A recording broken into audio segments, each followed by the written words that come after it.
Bonjour à tous et bienvenue sur notre chaîne. Aujourd'hui, nous avons l'occasion de nous unir dans la prière et de cultiver l'espoir ensemble. Que vous soyez un nouvel arrivant ou un fidèle membre de notre communauté, sachez que vous êtes ici dans un lieu de sérénité et de partage de la parole de Dieu. Avant de plonger dans notre moment de prière, je vous invite à vous abonner, à liker cette vidéo et à la partager avec votre entourage pour bénir d'autres personnes et évangéliser pour la gloire du Seigneur. N'hésitez pas à laisser vos sujets de prière en commentaire afin que nous puissions prier pour vous. Vos retours sont essentiels pour nourrir notre cheminement spirituel commun. Et si je vous disais que tout ce que vous croyez sur la force spirituelle est faux? Choquant, n'est-ce pas? Mais la vérité est que le chemin vers la puissance divine est exactement le contraire de ce que le monde nous enseigne. Préparez-vous à une révélation qui bouleversera votre foi et transformera votre vie instantanément. Au cours des prochaines minutes, vous découvrirez le secret que les géants spirituels ont gardé pendant des siècles. Un secret si puissant qu'il peut déclencher des miracles dans votre vie aujourd'hui. Ne manquez pas une seconde de cette vidéo révolutionnaire. Abonnez-vous maintenant à la chaîne, activez la cloche et préparez-vous pour un voyage qui changera votre vie pour toujours. Et n'oubliez pas, à la fin, une prière spéciale vous attend, vous connectant directement à la puissance transformatrice de Dieu. Êtes-vous prêt pour cette transformation? Imaginez une force si puissante qu'elle peut complètement changer le cours d'une vie. Il ne s'agit pas d'une idée abstraite ou d'un concept philosophique, mais de quelque chose de réel et de tangible, l'amour de Dieu. Cet amour n'est pas seulement un sentiment éphémère, mais une présence active qui imprègne tous les aspects de notre existence. Comme nous le rappelle le prophète Jérémie, « Je les ai aimés d'un amour éternel, c'est pourquoi je les attire avec bonté. » Jérémie 30 et 1-3. Ce verset nous révèle la nature durable et constante de l'amour du Père. Ce n'est pas un amour qui va et vient selon les circonstances, mais une force constante qui nous rapproche de lui. Lorsque nous ouvrons notre cœur à cette réalité, nous commençons à vivre une profonde transformation qui affecte non seulement notre perspective, mais aussi nos actions et nos relations. L'amour de Dieu a le pouvoir de guérir des blessures qui semblent incurables et de restaurer des espoirs perdus depuis longtemps. Pensez à ce moment où vous vous êtes senti complètement seul ou vaincu. Maintenant, imaginez une main douce qui vous soulève, une voix douce qui murmure des mots d'encouragement. C'est ainsi que l'amour de Dieu agit dans nos vies. Le psalmiste exprime magnifiquement cette expérience. « Il m'a fait sortir d'un abîme de destruction, d'un bourbier. Il posa mes pieds sur un rocher et m'établit en lieu sûr. » Psaume 42. Ce vers n'est pas seulement de la poésie, mais un témoignage vivant de la puissance transformatrice de l'amour du Père. Non seulement il nous sauve de situations difficiles, mais il nous place sur une base solide, nous donnant la stabilité dont nous avons besoin pour faire face aux défis de la vie. Mais comment pouvons-nous faire l'expérience de cet amour transformateur dans notre vie quotidienne? La réponse réside dans l'ouverture de nos cœurs et la volonté de permettre à Dieu d'agir en nous. L'apôtre Paul nous donne un conseil précieux.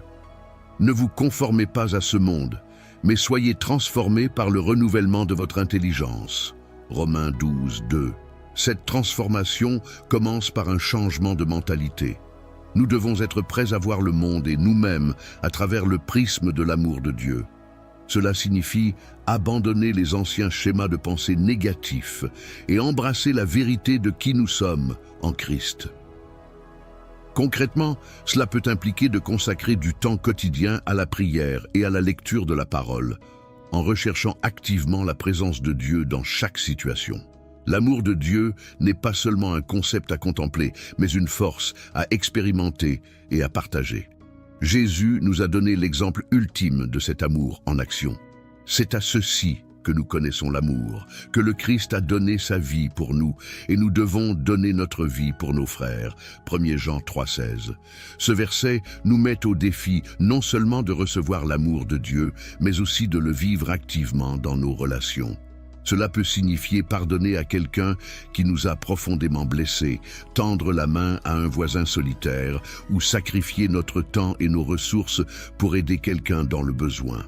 Lorsque nous le faisons, non seulement nous reflétons l'amour de Dieu, mais nous en faisons aussi l'expérience plus profondément dans notre propre vie. La transformation pour l'amour de Dieu n'est pas un événement ponctuel, mais un processus continu. C'est comme une graine plantée dans notre cœur qui grandit et se développe au fil du temps. Le prophète Ézéchiel parle de cette transformation progressive. « Je te donnerai un cœur nouveau, et je mettrai en toi un esprit nouveau. Je t'enlèverai un cœur de pierre, et je te donnerai un cœur de chair. » Ézéchiel 36, 26. Ce processus de changement intérieur affecte tous les domaines de notre vie.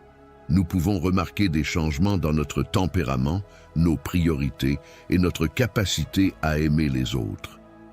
Il est important d'être patient avec vous-même dans ce processus, en vous rappelant que Dieu travaille en nous continuellement. L'amour transformateur de Dieu nous donne également le pouvoir d'affronter les défis de la vie avec une nouvelle perspective. Ce n'est pas que les problèmes disparaissent comme par magie, mais nous acquérons la force et la sagesse pour y faire face. Comme le dit Paul, « Je peux tout par Christ qui me fortifie » Philippiens 4,13.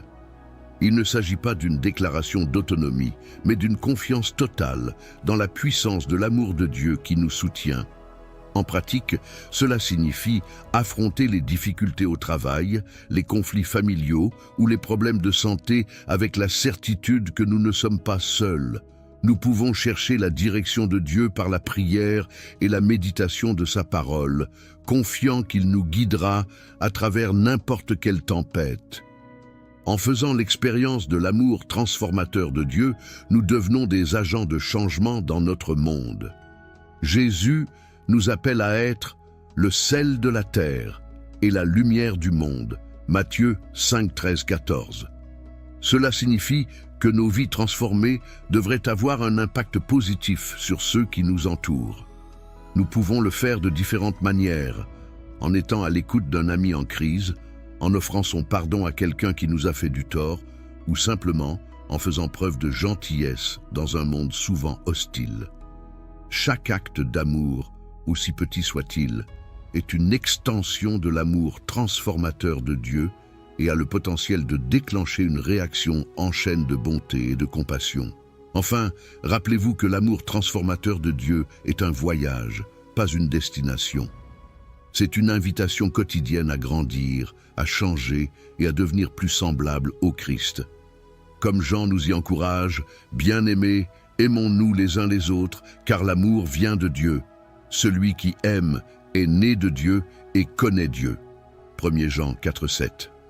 En embrassant cet amour, non seulement nous faisons l'expérience d'une transformation personnelle, mais nous devenons des conduits par lesquels l'amour de Dieu peut s'écouler vers un monde qui en a désespérément besoin.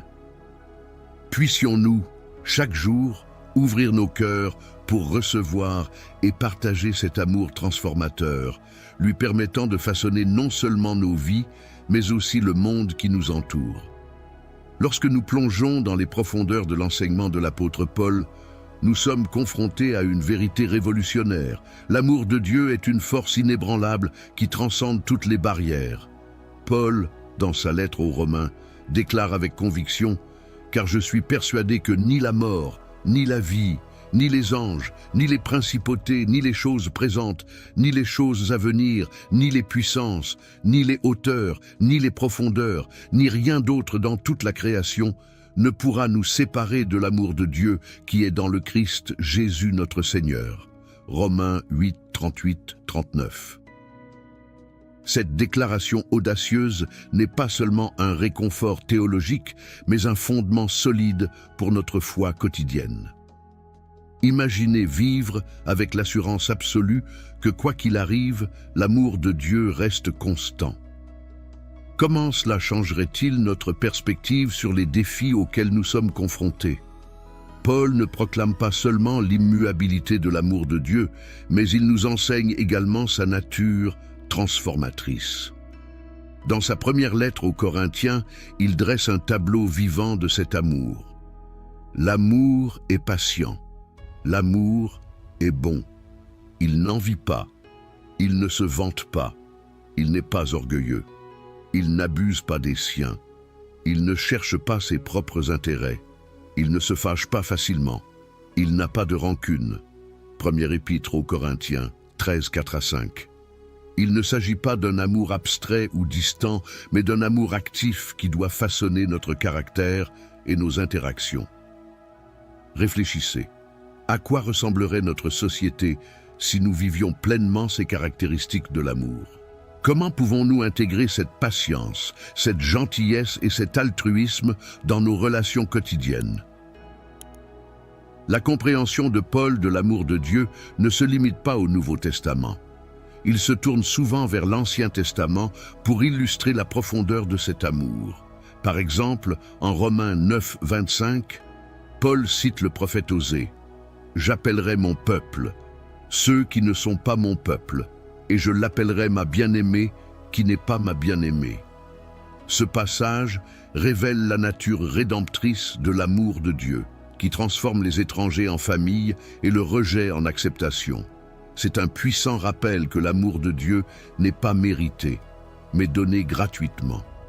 Comment cette vérité peut-elle changer la façon dont nous nous percevons et voyons les autres, en particulier ceux que nous considérons comme indignes d'amour? Paul nous enseigne également que l'amour de Dieu n'est pas seulement un sentiment, mais une force active dans notre vie. Dans sa lettre aux Éphésiens, il prie pour que les croyants comprennent avec tous les saints quelle est la largeur, la longueur, la hauteur et la profondeur de l'amour du Christ. Éphésiens 3, 18. Cette prière nous invite à une exploration continue et communautaire de l'amour de Dieu.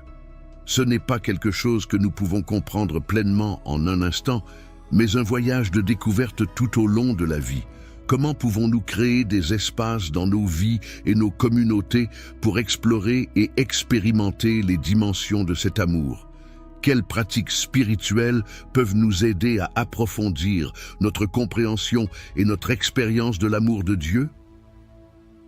Les enseignements de Paul sur l'amour de Dieu ne sont pas de simples abstractions théologiques, mais des vérités pratiques conçues pour transformer notre vie quotidienne. Dans Galates 5, 6, il déclare que ce qui compte, c'est la foi qui agit par l'amour. Cette affirmation unit la croyance et l'action, montrant qu'une foi authentique se manifeste à travers des actes d'amour. Paul nous met au défi de vivre notre foi de manière tangible. Cela peut signifier pardonner à quelqu'un qui nous a profondément blessés, tendre la main à un voisin solitaire ou défendre ceux qui sont marginalisés dans notre société. Comment pouvons-nous traduire notre compréhension de l'amour de Dieu en actions concrètes qui ont un impact sur notre monde? Paul aborde également la nature sacrificielle de l'amour de Dieu, dont l'exemple est suprêmement en Christ. Dans Romains 5, 8, il écrit « Mais Dieu montre son amour pour nous. Alors que nous étions encore pécheurs, Christ est mort pour nous. » Ce verset révèle un amour qui agit non pas sur la base de notre mérite, mais sur la nature même de Dieu. C'est un amour qui s'étend même à vos ennemis. En quoi cette vérité remet-elle en question notre compréhension de l'amour? Comment nous appelle-t-elle à aimer ceux que nous trouvons difficiles à aimer ou même indignes de notre amour? Réfléchir à cela peut révolutionner nos relations et notre approche des conflits. De plus, Paul enseigne que l'amour de Dieu non seulement nous protège, mais nous donne aussi du pouvoir. Dans sa deuxième lettre aux Corinthiens, il partage la réponse de Dieu à sa propre faiblesse. « Ma grâce vous suffit, car ma puissance s'accomplit dans la faiblesse. » 2 Corinthiens 12, 9. Ce verset révèle que l'amour de Dieu ne nous immunise pas contre les difficultés, mais nous fortifie à travers elles. C'est un rappel que nos luttes ne sont pas un signe de l'absence de l'amour de Dieu, mais une occasion de le vivre plus profondément. Comment pouvons-nous accepter nos faiblesses comme des occasions de faire l'expérience de la puissance de l'amour de Dieu? Enfin, Paul nous rappelle que l'amour de Dieu n'est pas seulement pour notre bénéfice personnel, mais pour nous transformer en agents de cet amour dans le monde. Dans 2 Corinthiens 5, 14 à 15, il déclare « Car l'amour de Christ nous contraint, parce que nous sommes convaincus qu'un seul est mort pour tous. Bientôt, ils sont tous morts. Et il est mort pour tous, afin que ceux qui vivent ne vivent plus pour eux-mêmes, mais pour celui qui est mort pour eux et qui est ressuscité. » C'est un appel à vivre, non pas centré sur nous-mêmes, mais orienté vers Dieu et les autres. Comment pouvons-nous permettre à l'amour de Dieu de nous contraindre, de nous motiver et de nous diriger dans nos décisions quotidiennes, dans nos relations et dans notre mission dans le monde? La foi, dans son essence la plus pure, est une réponse à l'amour incomparable de Dieu. Il ne s'agit pas seulement d'une croyance intellectuelle ou d'une adhésion à un ensemble de doctrines, mais d'une soumission complète et transformatrice à la volonté divine. Le prophète Habakkuk nous offre un aperçu puissant de cette vérité. Le juste vivra de sa foi. Habakkuk 2,4. Cette déclaration apparemment simple a une signification profonde. Vivre par la foi implique une confiance active et quotidienne en Dieu, permettant à sa volonté de façonner nos décisions, nos attitudes et nos relations. Comment pouvons-nous cultiver cette foi vivante au milieu des complexités et des défis du monde moderne? Peut-être que la première étape est de reconnaître notre dépendance totale de Dieu en admettant que nous n'avons pas toutes les réponses, mais en faisant confiance qu'il nous guidera. Le salut, ce concept central de la foi chrétienne, est présenté dans l'Écriture non pas comme un accomplissement humain, mais comme un don gratuit de Dieu. Paul, dans sa lettre aux Éphésiens, déclare « C'est par la grâce que vous êtes sauvés, par la foi, et non par vous-même. C'est un don de Dieu. » Éphésiens 2, 8. Cette déclaration révolutionnaire démantèle toute notion selon laquelle nous pouvons gagner ou mériter notre salut. C'est un rappel humble que notre rédemption est entièrement l'œuvre de Dieu. Réfléchissez un instant. Comment cette vérité change-t-elle notre perspective sur nos propres actions et efforts? Cela ne signifie pas que nos actions ne sont pas pertinentes, mais cela réoriente notre motivation. Nous n'agissons pas pour gagner la faveur de Dieu, mais en réponse à la faveur que nous avons déjà reçue gratuitement. La grâce de Dieu, cette faveur imméritée qui nous est offerte, est le fondement de notre liberté spirituelle. L'apôtre Jean nous rappelle « Vous connaîtrez la vérité, et la vérité vous rendra libre. » Jean 8, 32. Cette liberté n'est pas une licence pour vivre comme bon nous semble, mais une libération des chaînes du péché et de la culpabilité qui nous lient. C'est la liberté de vivre comme nous avons été créés à l'origine, en communion avec Dieu et en harmonie les uns avec les autres.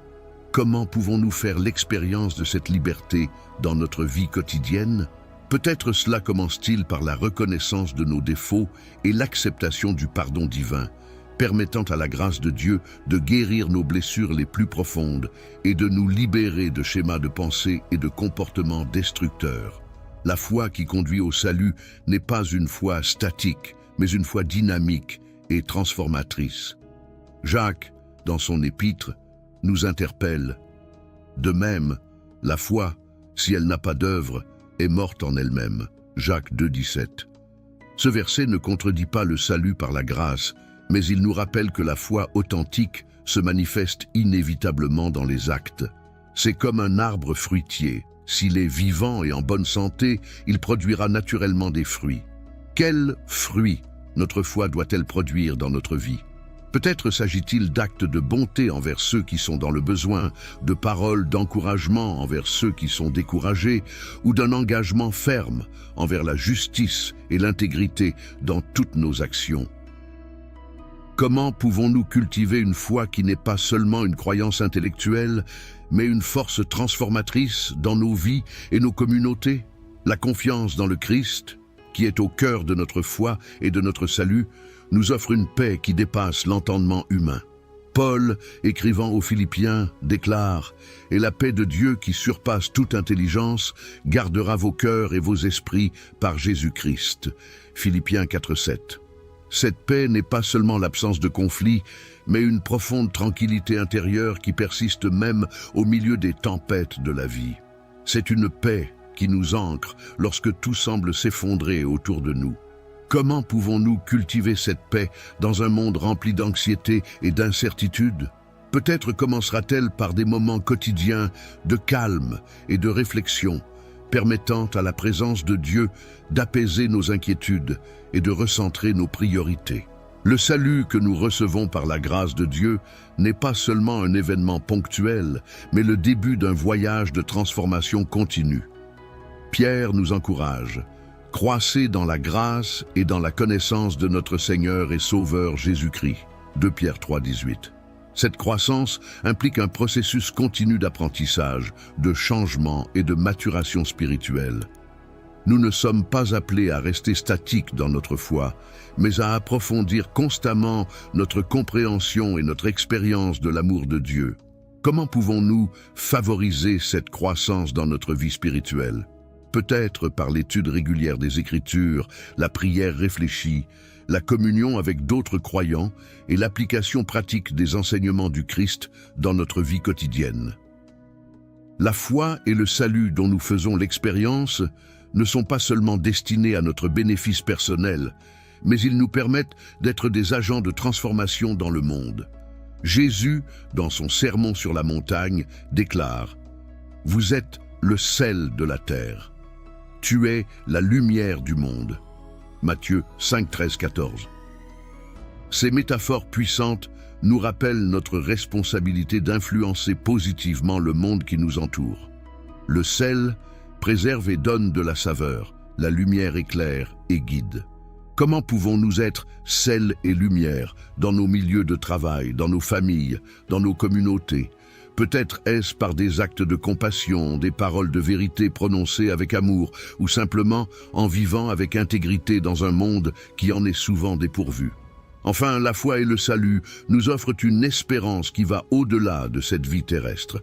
L'apôtre Paul, réfléchissant sur cette espérance, écrit: « Car pour moi, vivre, c'est Christ, et mourir est un gain. » Philippiens 1, 20 et 1. Cette perspective éternelle nous permet d'affronter les défis de la vie avec courage et optimisme. Nous ne nions pas les difficultés du présent, mais nous les voyons à la lumière de l'éternité. Comment cet espoir peut-il transformer notre approche des luttes et des défis quotidiens? Peut-être nous rappellera-t-il que les circonstances actuelles, aussi difficiles soient-elles, ne sont pas le dernier mot. Il nous encourage à persévérer, à rester intègres et à continuer d'aimer et de servir, sachant que notre foi et notre salut ont des implications éternelles. L'apôtre Paul, dans sa lettre aux Galates, nous présente un concept révolutionnaire: le fruit de l'esprit. Il ne s'agit pas d'une liste de règles à suivre, mais de caractéristiques qui surgissent naturellement dans une vie touchée par l'Esprit Saint. Mais le fruit de l'esprit, c'est l'amour, la joie, la paix, la patience, la bonté, la fidélité, la douceur, la maîtrise de soi. Galates 5, 22, 23. Cette énumération n'est pas un simple idéal inaccessible, mais un reflet tangible de la présence de Dieu dans nos vies. Imaginez un instant, à quoi ressemblerait notre société si chaque personne manifestait ses qualités en abondance? Comment cela transformerait-il nos familles, nos lieux de travail et nos communautés? Le défi ici est de permettre au Saint-Esprit de cultiver ses traits en nous, non pas par des efforts personnels, mais en nous abandonnant à son œuvre transformatrice. L'amour, le premier fruit mentionné, est le fondement de tous les autres. Jésus, interrogé sur le plus grand commandement, répondit: « Tu aimeras le Seigneur, ton Dieu, de tout ton cœur, de toute ton âme et de toute ta pensée.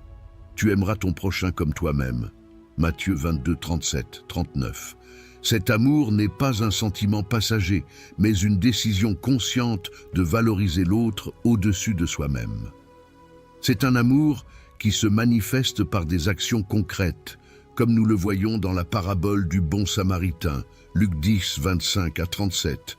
Comment pouvons-nous cultiver cet amour désintéressé dans un monde de plus en plus individualiste? Peut-être cela commence-t-il par de petits gestes de gentillesse, en choisissant quotidiennement de faire passer les besoins des autres avant les nôtres. La joie et la paix, fruits suivants, ne dépendent pas des circonstances extérieures, mais découlent d'une profonde confiance en Dieu. Le prophète Habakkuk exprime magnifiquement cette vérité quand le figuier ne bourgeonnerait pas et qu'il ne serait pas fruit sur la vigne. Mais je me réjouirai dans le Seigneur, je me réjouirai dans le Dieu de mon salut. Habakkuk 3, 17, 18. Cette joie transcendante nous permet de maintenir la sérénité même au milieu des tempêtes de la vie. De la même manière, la paix que l'Esprit produit va au-delà de la simple absence de conflit. C'est une tranquillité intérieure que Jésus promet. Je vous laisse la paix, je vous donne ma paix. Ce que le monde ne vous donne pas, je ne vous le donne pas. Jean 14, 27. Comment pouvons-nous cultiver cette joie et cette paix inébranlable dans notre vie quotidienne, surtout lorsque nous faisons face à des défis? La longanimité, patience, et la bonté, douceur, sont des qualités qui reflètent le caractère de Dieu. Le psalmiste déclare: L'Éternel est compatissant et miséricordieux, longanime et assez miséricordieux. Psaume 103, 8. Ces traits nous permettent de réagir avec grâce et compréhension, même lorsque nous sommes taquinés ou maltraités. Pensez à la façon dont ces qualités pourraient transformer nos relations. Imaginez que vous réagissiez gentiment à un collègue en colère ou que vous fassiez preuve de patience avec un membre de la famille difficile. Ce ne sont pas des réactions naturelles, mais des fruits surnaturels de l'esprit agissant en nous. Comment pouvons-nous permettre à l'esprit de développer ces qualités dans nos interactions quotidiennes? La bonté et la fidélité sont des expressions pratiques de l'amour de Dieu qui coule à travers nous. Le prophète Michée nous rappelle: « Il t'a annoncé, ô homme, ce qui est bon. Et qu'est-ce que le Seigneur exige de toi, sinon que tu pratiques la justice, que tu aimes la miséricorde et que tu marches humblement avec ton Dieu ?» Michée 6, 8. La bonté se manifeste par des actes concrets de compassion et de générosité, tandis que la fidélité se révèle dans notre cohérence et notre fiabilité. Ces qualités renforcent la confiance et les relations. Comment pouvons-nous intégrer des actes de gentillesse dans notre routine quotidienne? Comment pouvons-nous être fidèles dans les petites choses, sachant qu'elles reflètent le caractère de Dieu? La douceur, souvent interprétée à tort comme une faiblesse, est en fait une force contrôlée. Jésus, se décrivant lui-même, dit « Je suis doux et humble de cœur » Matthieu 11, 29. Cette douceur lui a permis d'affronter les injustices avec dignité et de répondre à l'hostilité par l'amour. Il ne s'agit pas d'être passif, mais d'avoir la force intérieure de répondre aux situations avec sagesse et grâce, plutôt que de réagir avec colère ou vengeance. Comment cultiver cette douceur dans un monde qui valorise souvent l'agressivité et l'affirmation de soi? Peut-être que cela commence par faire preuve d'humilité, reconnaître que nous n'avons pas toutes les réponses et être prêt à apprendre des autres. La maîtrise de soi, dernier fruit mentionné, est fondamentale pour la croissance spirituelle. Le livre des Proverbes nous enseigne: « Celui qui a le cœur lent est meilleur que le puissant, et celui qui domine son esprit que celui qui prend une ville. » Proverbe 16, 32. Cette maîtrise de soi ne consiste pas seulement à résister aux tentations, mais à diriger nos énergies et nos passions vers des objectifs louables. C'est la capacité de dire non à ce qui est nuisible et oui à ce qui est bénéfique. Dans une culture de la gratification instantanée, comment pouvons-nous développer cette maîtrise de soi? Peut-être commencer par de petites disciplines quotidiennes, comme contrôler nos pensées, modérer nos appétits ou mieux gérer notre temps. Enfin, il est crucial de comprendre que le fruit de l'esprit n'est pas un ensemble de caractéristiques que nous pouvons développer par nos propres efforts. Ils sont le résultat naturel d'une vie abandonnée à l'Esprit Saint. Jésus utilise la métaphore de la vigne pour l'illustrer. « Je suis la vigne, vous êtes les sarments. Celui qui demeure en moi et moi en lui porte beaucoup de fruits, car en dehors de moi, tu ne peux rien faire. » Jean 15, 5. Notre responsabilité est de rester connecté au Christ en permettant à sa vie de couler à travers nous. Ce faisant, le fruit de l'Esprit devient de plus en plus évident dans nos vies, se transformant non seulement nous-mêmes, mais ayant un impact positif sur tous ceux qui nous entourent. Comment pouvons-nous cultiver ce lien vital avec le Christ au milieu des exigences et des distractions de la vie moderne? Le chemin de la foi n'est pas un chemin de roses, mais un chemin souvent marqué par les défis et l'adversité. C'est dans ce contexte que l'apôtre Paul, écrivant aux Philippiens, nous offre une perspective révolutionnaire sur la persévérance et la force. Du fond d'une cellule romaine, il déclare « Je peux tout par le Christ qui me fortifie ». Philippiens 4,13. Cette affirmation n'est pas un mantra d'auto-assistance ou une promesse d'une vie facile, mais une déclaration profonde de dépendance vis-à-vis du Christ. Paul nous enseigne que la vraie force ne vient pas de nos propres capacités, mais d'un lien intime avec le Créateur de l'univers. Comment pouvons-nous cultiver cette dépendance de Dieu dans un monde qui valorise tant l'autonomie? La persévérance, si essentielle dans la vie chrétienne, trouve son fondement non pas dans la détermination humaine, mais dans la fidélité de Dieu. Le prophète Isaïe a saisi cette vérité il y a des millénaires. Mais ceux qui espèrent dans le Seigneur renouvelleront leurs forces, ils s'élèveront avec des ailes comme des aigles. Ils courront et ne se lasseront pas, ils marcheront et ne défailliront pas. Ésaïe 40:31. Cette image poétique du renouveau et de la résistance ne parle pas d'une évasion devant les difficultés, mais d'une capacité surnaturelle à y faire face. Lorsque nous nous sentons épuisés et prêts à abandonner, ce verset nous rappelle que notre source de force est inépuisable. Comment pouvons-nous appliquer cette vérité à nos luttes quotidiennes, qu'elles soient physiques, émotionnelles ou spirituelles? La force décrite par Paul n'est pas une énergie mystique abstraite, mais une réalité pratique qui se manifeste au milieu des circonstances les plus difficiles. Dans 2 Corinthiens 12:9, il partage une révélation profonde. « Ma grâce vous suffit, car la puissance s'accomplit dans la faiblesse. » Ce paradoxe divin nous enseigne que nos faiblesses, loin d'être des obstacles, peuvent devenir des canaux pour la puissance de Dieu. Lorsque nous reconnaissons nos limites et que nous les abandonnons à Dieu, nous faisons l'expérience d'une force qui dépasse nos capacités naturelles. Comment cette vérité peut-elle changer notre perspective sur nos propres fragilités et luttes? La persévérance chrétienne n'est pas une résistance stoïcienne, mais un chemin de croissance et de transformation.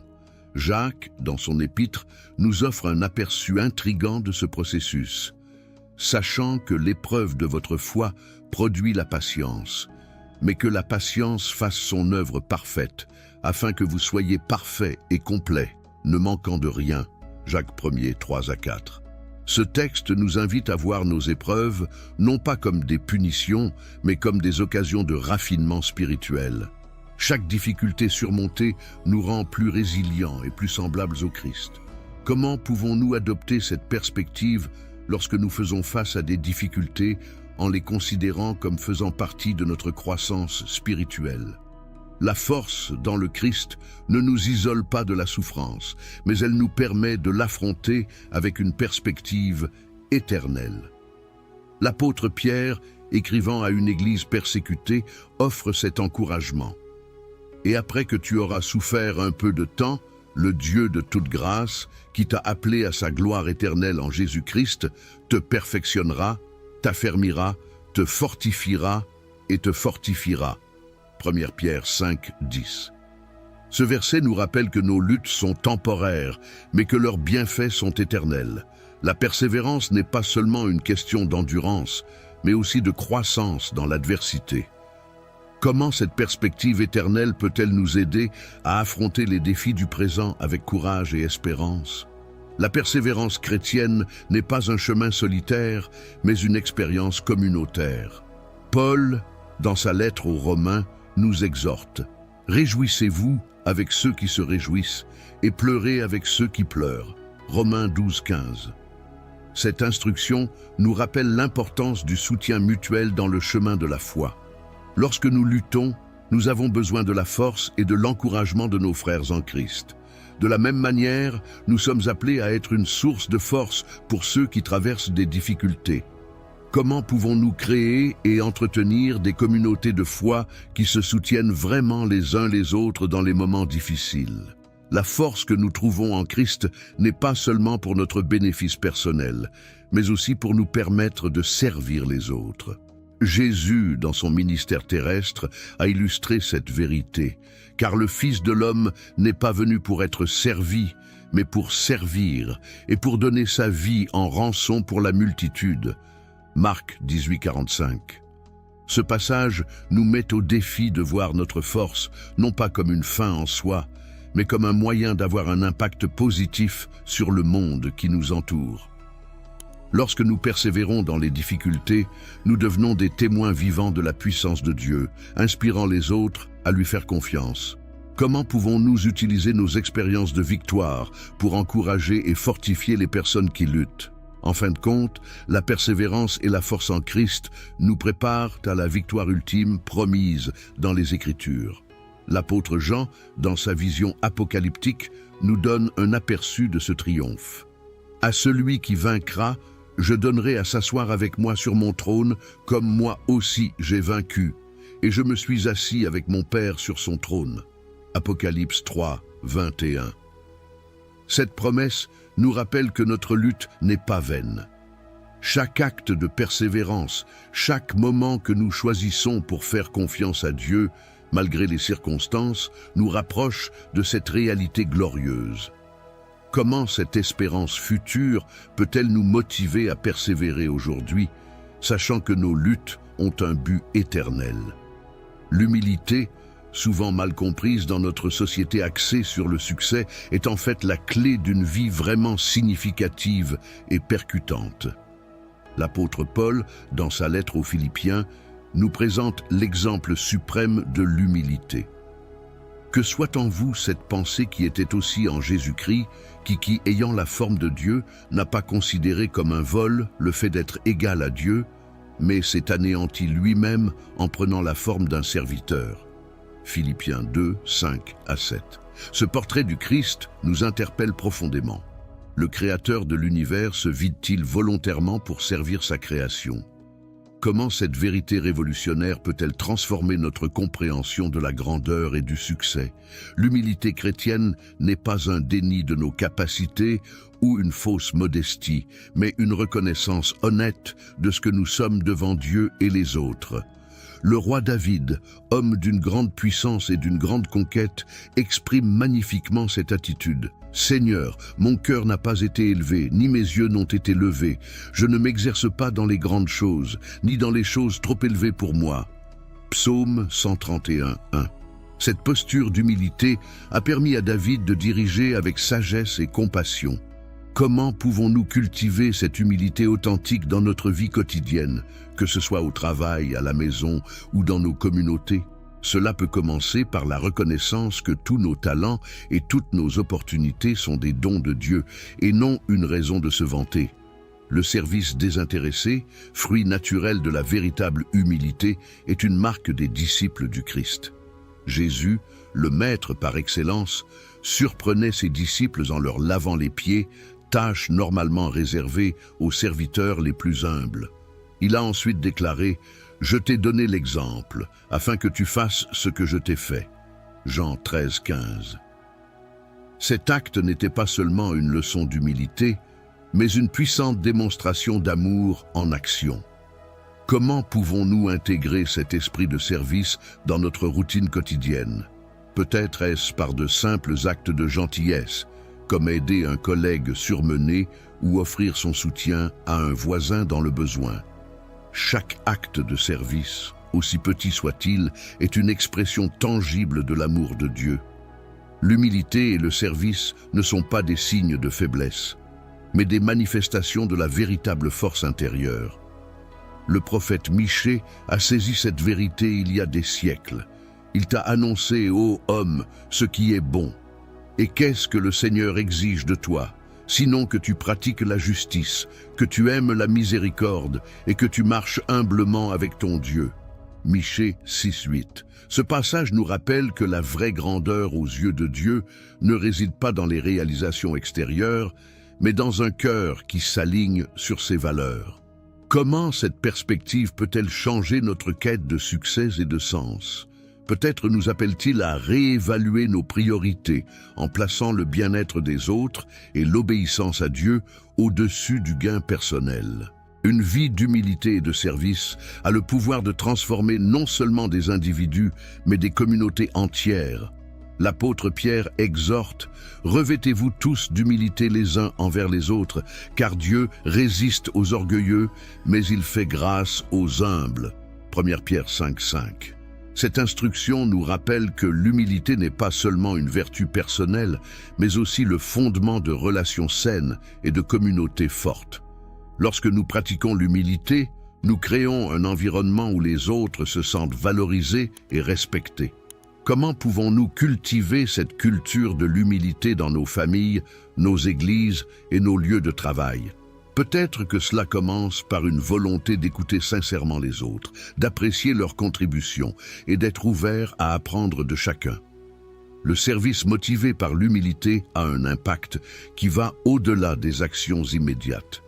Jésus a enseigné que ta lumière brille ainsi devant les hommes afin qu'ils voient tes bonnes œuvres et qu'ils glorifient ton Père qui est dans les cieux. Matthieu 5:16.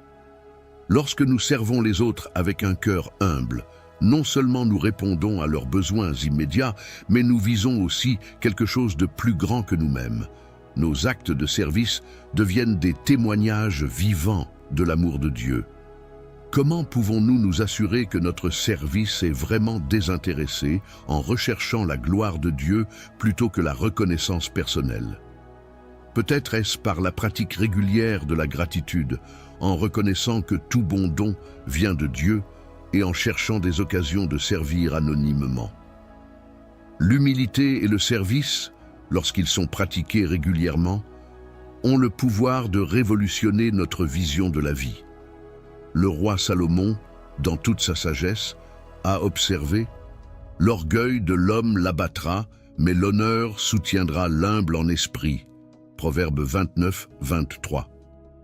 Cette vérité nous rappelle que la véritable élévation passe par l'humilité.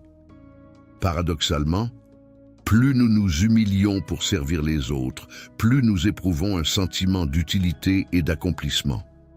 Comment cette compréhension peut-elle changer notre approche du succès et de l'ambition? Peut-être que cela nous appelle à redéfinir ce que nous considérons comme une vie réussie, en valorisant l'impact positif que nous avons sur la vie des autres plutôt que les réalisations personnelles. En fin de compte, la vie d'humilité et de service n'est pas seulement un appel aux individus, mais à l'Église dans son ensemble. Paul exhorte « Ne faites rien par querelle ou par vaine gloire, mais par humilité. Chacun estime les autres plus que lui-même. » Philippiens 2:3. Cette instruction nous met au défi de créer des communautés où le service mutuel et la considération pour les autres sont la norme et non l'exception. Lorsqu'une Église adopte collectivement cette attitude, elle devient un témoignage puissant de l'amour de Dieu dans un monde souvent marqué par l'égoïsme et la division. Comment pouvons-nous cultiver cette culture de l'humilité et du service dans nos congrégations? Peut-être que cela commence par des leaders qui incarnent ces qualités, en créant des opportunités pour tout le monde de servir et en valorisant chaque contribution, aussi petite soit-elle. Chers frères et sœurs en Christ, tout au long de ce voyage, nous avons exploré les profondeurs de l'amour de Dieu, la force transformatrice de la foi et la puissance de l'humilité et du service. Nous apprenons que le vrai pouvoir vient de notre dépendance de Dieu et que son amour est la force qui nous soutient en toutes circonstances. Puissions-nous emporter ces vérités avec nous en leur permettant de façonner nos vies et nos relations, en reflétant l'amour du Christ dans tout ce que nous faisons. Maintenant, disons une prière. Père céleste, nous nous approchons de ton trône de grâce avec un cœur ouvert et un esprit assoiffé. Répands sur nous, Seigneur, une nouvelle onction de ton Esprit Saint. Que le feu de ton amour nous consume, nous purifie de tout péché et nous remplisse d'une passion renouvelée pour toi. Père, nous crions pour un réveil dans nos vies, dans nos familles, dans nos églises et dans notre nation. Puisse sa puissance transformatrice se manifester dans tous les domaines de notre vie, apportant la guérison aux malades, la délivrance aux captifs et l'espoir aux désespérés. Saint-Esprit, agis puissamment parmi nous maintenant, brisant toutes les forteresses de l'ennemi et établissant le royaume de Dieu avec puissance et autorité. Seigneur Jésus, nous nous abandonnons totalement à toi. Il nous façonne et nous transforme à son image. Que son amour coule à travers nous comme des fleuves d'eau vive, atteignant ceux qui sont perdus et brisés. Il nous donne des cœurs compatissants et des mains disposées à servir, en suivant son exemple d'humilité et d'amour sacrificiel. Père, nous réclamons une nouvelle mesure de foi, une foi qui déplace des montagnes et fait des miracles. Puissions-nous être des ambassadeurs efficaces de son royaume, en annonçant la bonne nouvelle du salut avec audace et force. Esprit Saint, révèle-nous les secrets du cœur du Père et enseigne-nous à marcher dans une profonde intimité avec lui. Dieu Tout-Puissant, nous te remercions pour ton amour indéfectible et ta grâce abondante.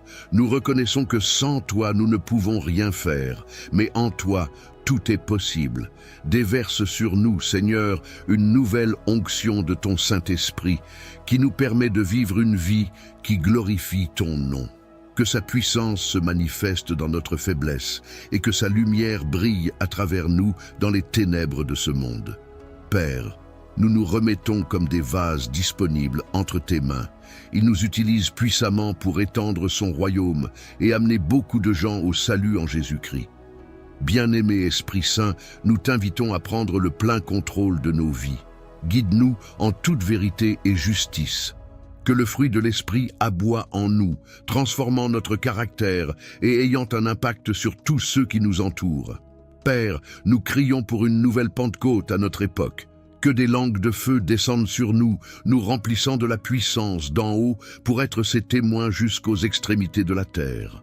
Seigneur Jésus, que ton nom soit exalté dans tout ce que nous faisons et disons. Préparez-nous pour son retour glorieux, en nous gardant vigilants et fidèles. Que sa volonté soit faite dans nos vies sur la terre comme elle l'est au ciel. Amen. Frères et sœurs, si vous avez été touchés par ce message et que vous souhaitez continuer sur ce chemin de transformation spirituelle, ne perdez pas de temps. Abonnez-vous à notre chaîne dès maintenant et activez la cloche pour recevoir des notifications. Chaque vidéo est une occasion d'approfondir votre foi, de faire l'expérience de la puissance du Saint-Esprit et de grandir dans l'amour de Dieu. Ne soyez pas exclus de cette communauté de foi dynamique et en pleine croissance. Rejoignez-nous dans la recherche d'un renouveau personnel et collectif. Rappelez-vous, la puissance de Dieu est à votre disposition aujourd'hui. Cliquez sur le bouton d'inscription maintenant et préparez-vous pour un voyage de foi qui changera votre vie pour toujours. Que Dieu vous bénisse puissamment.